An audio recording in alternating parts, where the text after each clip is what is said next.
ஆண்டவராகிய இயேசு கிறிஸ்துவின் நாமத்தில் இந்த காலை வேளையில் உங்கள் அனைவரையும் நான் வாழ்த்துக்கிறேன். போன பகுதியில் நம்ம பார்த்தோம், கிறிஸ்துவின் மனவாட்டி தொலைத்த வெள்ளிக்காசை கண்டுபிடித்தது எதை குறிக்குதுன்னு சொல்லி ஒரு 3 காரியங்களை பார்த்தோம். ஒருவேளை அந்த தெய்வ செய்தி நீங்கள் பார்க்கல அப்படின்னா டிஸ்கிரிப்ஷன் லிங்க்கில் உங்களுக்கு கொடுக்குறோம். அதை நீங்கள் பார்த்துட்டு இந்த 2வது பகுதியை நீங்கள் பாருங்கள். வாசிக்கலாம். லூக்கா எழுதின சுவிசேஷம் 15வது அதிகாரம் 8வது 9வது வசனத்தை வாசிக்கலாம். அன்றையும் ஒரு ஸ்திரீ 10 வெள்ளிக்காசை உடையவளாய் இருந்து அதில் ஒரு வெள்ளிக்காசு காணாமற் போனால் விளக்கை கொளுத்தி வீட்டை பெருக்கி அதை கண்டுபிடிக்கிற வரைக்கும் ஜாக்கிரதையாய் தேடாமல் இருப்பாளோ? கண்டுபிடித்த பின்பு தன் சிநேகிதிகளையும் அயல் வீட்டுக்காரிகளையும் கூட வரவழைத்து, காணாமற் போன வெள்ளிக்காசை கண்டுபிடித்தேன், என்னோட கூட சந்தோஷப்படுங்கள் என்பாள் அல்லவா? அந்த 10ல் ஒரு வெள்ளிக்காசு காணாமல் போன பொழுது அந்த பெண் கண்டுபிடிக்கிறதற்காக செய்த 3 காரியங்களை நம்ம வாசித்தோம். அதற்காக அந்த பெண் செய்த முதல் காரியம் விளக்க கொளுத்தினாள். எதையுமே இருட்டில் ஒரு காரியத்தை நம்ம தேட முடியாது, வெளிச்சத்தில் தான் ஒரு காரியத்தை நம்ம தேட முடியும். இந்த வெளிச்சம் அப்படின்னு சொன்னால் ஒரு மனிதனுடைய பாவம் செய்கிற ஆத்துமா சாகும். இந்த ஆத்துமாவுக்கு விளக்காக இருக்கிறது எது அப்படின்னு சொன்னால் கர்த்தர் தந்த வசனங்கள். அவருடைய வேத வசனங்கள் ஆவியாகவும் ஜீவனாகவும் இருக்குது. சங்கீதம் 119 வாசிக்கிறோம், அவருடைய வசனங்கள் என் கால்களுக்கு தீபமும் என் பாதைக்கு வெளிச்சமுமா இருக்கிறது. ஒரு மனுஷன் தான் செய்கிற எல்லா காரியங்களையுமே அவங்க நியாயப்படுத்துவாங்க. பொதுவாக 2 பேர் சண்டை போடுறாங்க அப்படின்னு சொன்னால் 2 பேருமே தாங்கள் செய்கிறது நியாயம்னு சொல்லுவாங்க. ஒரு கணவன் மனைவியாக இருக்கலாம். இன்றைக்கி பல கவுன்சிலிங் போகிறாங்க. விவாகரத்துக்காக ஒரு கோர்ட்டுக்கு போகிறவங்க எவ்வளவு தான் அவங்களுக்கு கவுன்சிலிங் பண்ணாலும் அவங்களுடைய நிலைப்பாட்டில் கடைசி வரைக்கும் உறுதியாக இருப்பாங்க. கணவன் மனைவியாக இருந்தாலும், நண்பர்களாக இருந்தாலும், உறவினர்களாக இருந்தாலும், வாக்குவாதத்தில் ஈடுபடுகிறவர்கள் தங்களுடைய கருத்தில் உறுதியாக இருப்பாங்க. நான் செய்தது சரி. ஒருவரும் தாங்கள் செய்கிறது தவறுங்கிறத அவ்வளவு சீக்கிரம் ஒத்துக்கொள்ள மாட்டாங்க.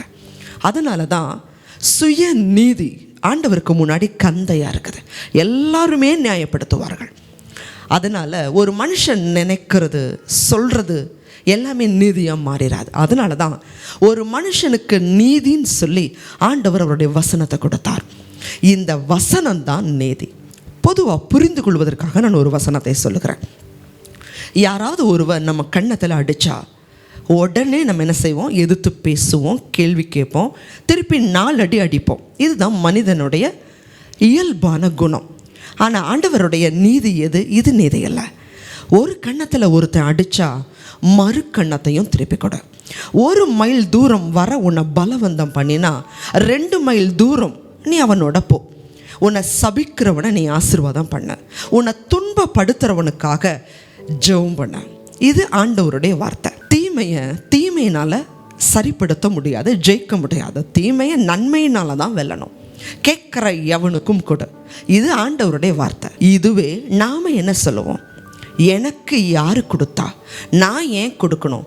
என்னை யார் விசாரிச்சா, என்னை யார் அன்பா பேசுனா, எனக்கு யார் கொடுத்தா, நான் ஏன் பண்ணணும்?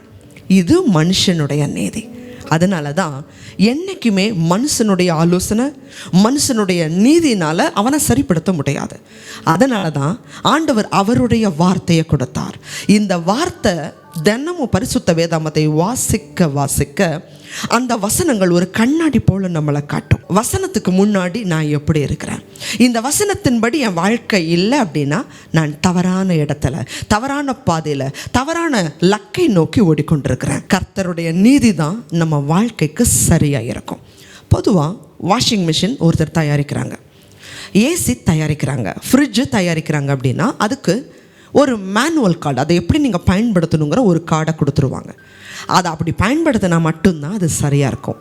அதே போல் நம்மளை உருவாக்கின ஆண்டவர் இந்த ஆவி, ஆத்துமா, சரீரம், இந்த 3ஐயும் உருவாக்கினவருக்கு தெரியும் அந்த ஆவி, ஆத்துமா, சரீரம் எப்படி இருக்கணும், அது எப்படி இருந்தால் வாழும், எப்படி இருந்தால் வாழாதுன்றது ஆண்டவருக்கு மட்டும்தான் தெரியும். ஆண்டவர் சொல்கிறார், எப்பொழுதுமே நீ சந்தோஷமாக இரு. ஆனால் இன்றைக்கி பெரும்பாலான மனிதர்கள் இது அவங்களால செய்ய முடியாது. கோபம், சண்டை, வாக்குவாதம், எரிச்சல், இன்றைக்கி பல பேருடைய வாழ்க்கையில் இந்த சந்தோஷம் தொலைந்து போய்க்கொண்டே இருக்கு. இந்த மனிதனை உண்டாக்குன ஆண்டவருக்கு மட்டும்தான் தெரியும் நமக்கு எது சரி எது சரியில்லை. இந்த வேத வசனத்தின்படி என் வாழ்க்கை இல்லைன்னா தவறாய்த்தான் போகிறோம். இந்த வேத வசனம் தான் நம்மளை நியாயந்திருக்கும். அதனால் அந்த பெண் செய்த முதல் காரியம் விளக்கை கொளுத்தினாள். இந்த வசனத்தின்படி நம்ம வாழ்க்கையை ஒப்பிடும் பொழுது தான் எந்த இடத்துல பாவங்கிற இருள் இருக்குங்கிறத நம்மளால் கண்டுபிடிக்க முடியும். ரெண்டாவது காரியம், அந்த பெண் செய்த காரியம் விளக்கை கொளுத்தின உடனே வீட்டை பெருக்கினாள். இந்த வீட்டை பெருக்கிறது அப்படின்னு சொல்கிறது குப்பைகளை அப்புறப்படுத்துறது. இது எதை குறிக்குது அப்படின்னு சொன்னால், பரிசுத்த ஆவியானவர் நமக்குள்ளே வரும் பொழுது நம்மளால் பாவம் செய்ய முடியாது, பாவம் உள்ள வாசம் பண்ண முடியாது. பரிசுத்தாவியில் நிறைஞ்சு ஜெபம் பண்ணும் பொழுது எந்தெந்த இடத்துல தவறுகள் இருக்குதுங்கிறத தேவன் சுட்டி காட்டுவார். ஏற்ற வசனத்தை ஏற்ற சமயத்தில் அவர் கொடுப்பார். யாராவது உங்களால் மன்னிக்க முடியலையா, ஜெபம் பண்ணும்போது கர்த்தர் அந்த முகத்தை கட்டுவார். நீ அவங்களோட ஒப்புரவாக இயேசு கிறிஸ்துவாகிய நான் உன் பாவத்தை மன்னிச்சனே, நீ அவங்கள மன்னின்னு சொல்லி நம்ம எந்த பாவத்தில் இருக்கிறோமோ பரிசுத்தாவியானவர் அந்த வசனத்தை எடுத்து காட்டுவார்.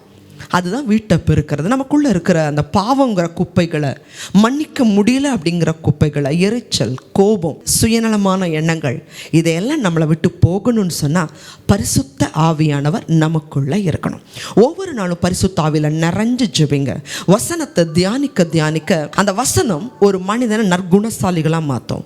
பரிசுத்த ஆவியானவரும் அப்படி தான் நமக்குள்ள குற்ற மனசாட்சியை கொடுத்து தேவனோடு கூட ஒப்புரவாக வைப்பார். மூன்றாவது, அந்த பெண் செய்த காரியம் ஜாக்கிரதையாய் தேடினாளாம். ஏன் ஜாக்கிரதையாக தேடணும்? இந்த 10வது வெள்ளிக்காசு ரொம்ப பெருசாக இருக்காது, பார்த்த உடனே கண்டுபிடிக்கிறதுக்கு சின்னதாக தான் இருக்கும். அதே போல் நாம் பெரிய தப்பெல்லாம் செஞ்சிட மாட்டோம். போய் பில்லி சுனிய வைக்கிறது, போய் வேசித்தனம் பண்ணுறது, பெரிய பெரிய தப்பெல்லாம் நம்ம செய்ய மாட்டோம். கொலை செய்கிறது அதெல்லாம் செய்ய மாட்டோம். நம்மக்கிட்ட மறைந்திருக்கிற சின்ன சின்ன குற்றங்கள், அதை நம்ம ஜாக்கிரதையாக தேட வேண்டியது அவசியம். வசனத்தின் மூலமாக, பரிசுத்த ஆவியானவர் மூலமாக கிடைக்கிற வரைக்கும் நம்ம தேடிக்கிட்டே இருக்கும். அது அவ்வளவு சீக்கிரம் நம்ம கண்டுபிடிச்சிட முடியாது, சின்னதாக இருக்கலாம். இதே நம்ம பரிசுத்த வேதாகமத்தில் பிரசங்கி புஸ்தகம் 10வது அதிகாரம் 1வது வசனத்தை வாசிக்கலாம். செத்த ஈக்கள் தைலக்காரனுடைய பரிமள தைலத்தை நாரி கெட்டுப்போக பண்ணும், ஞானத்திலும் கனத்திலும் பேர் பெற்றவனை சொற்ப மதியினமும் அப்படியே செய்யும். பரிமள தைலத்தை தயாரிக்கிற தைலக்காரன், அவன் பரிமள தைலத்தை பல ஆயிரக்கணக்கான மலர்களில் இருந்து அந்த வாசனை திரவியத்தை அவன் எடுக்கிறான். அதை ஒருவேளை அவன் மூடி வைக்காத போது ஒரு ஈ அதில் விழுந்துருச்சுன்னு சொன்னால் அந்த ஈ செத்து அவ்வளவு பரிமள தைலத்தை கெட்டு நாரி போக பண்ணிடும். அதே போல தான் ஒரு மனிதனுடைய வாழ்க்கையில் காணப்படுகிற சொற்ப மதியினம் அவங்களுடைய வாழ்க்கை முழுவதையுமே அசுத்தமாக மாற்றிடும். நம்முடைய வாழ்க்கையில் எந்த இடத்துல மதியினமான காரியம் இருக்குது, எந்த இடத்துல நம்ம தவறுகிறோங்கிறத நம்ம ஜாக்கிரதையாய் கண்டுபிடிக்கும் பொழுது நிச்சயமாகவே தேவனுடைய ராஜ்யத்தில் பங்கெடுக்க முடியும். ஜெபிக்கலாம். அதிகமாக நேசிக்கிறீங்களா அன்புள்ள ஆண்டவரே? தொலைந்து போன வெள்ளிக்காசு அந்த பெண் எப்படியாய் ஜாக்கிரதையாய் தேடுவதற்கு 3 காரியங்களை குறித்து நாங்கள் தியானித்தோம். இந்த தியான பகுதியோடு எங்களோட பேசுனீங்கப்பா. எங்களோட வாழ்க்கையில் வசனம், பரிசுத்த ஆவியானவர், ஜாக்கிரதையான உணர்வு, இந்த 3 இருக்கும் பொழுது பாவத்தை எங்ககிட்ட இருந்து அப்புறப்படுத்தி தகப்பனே உங்கள் ராஜ்யத்தில் பிரவேசிக்க முடியும். ஒருவராகிலும் இந்த செய்தியை கேட்குற நாங்கள் ஒருவராகிலும் உங்கள் வருகையில் கைவிடப்பட்டுறக்கூடாது. கிருபையா உங்களுடைய ராஜ்யத்தை பெற்றுக்கொள்ள கிருபத்தாங்க. தெய்வ செய்தியை ஒவ்வொரு நாளும் கேட்டுட்டு வராங்கப்பா. பிள்ளைகளுக்கு என்ன தேவைகள் இருக்கோ அந்த தேவைகளை சந்திங்க, கண்ணீர்களை துடைங்க. கர்த்தருடைய கரத்தில் அலங்கரிக்கப்பட்ட கிரீடங்களாக இருக்கட்டும்.